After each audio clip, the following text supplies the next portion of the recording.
airport currently contributes around £160 million a year to the local economy, and we employ around 950 people on the site itself.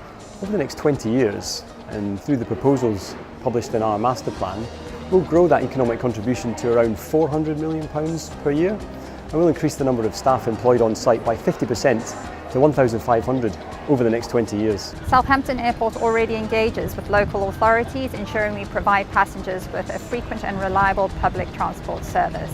In fact, we are in one of the top airports in the country for ease and accessibility when it comes to public transport, with Southampton Parkway already being just 99 steps away from the terminal.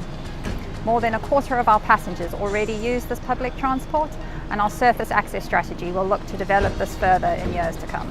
My hopes for Southampton Airport over the next 20 years are that we continue to maintain our position as one of the easiest airports in the country, and that we do that by at the same time as offering as much choice as we can to our local passengers, who don't then have to trot all the way up to London airports to go to the same destination.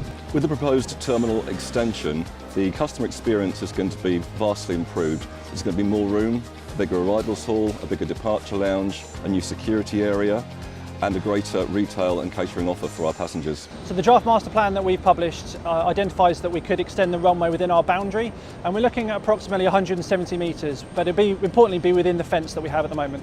With any major project, it's very important that we plan to make sure that the passengers are not affected, so that their journey is still seamless during such major construction works. My aspirations for the airport over the next 20 years are to fulfil the proposals as set out in our master plan. That enables us to expand our route network and to massively increase the economic contribution that the airport makes to the local community, and in doing that, provide a 50% increase in the number of jobs on site. Overall, I can see a massive opportunity for Southampton Airport to increase its gateway status for the local region and provide a far improved service for businesses and the local community.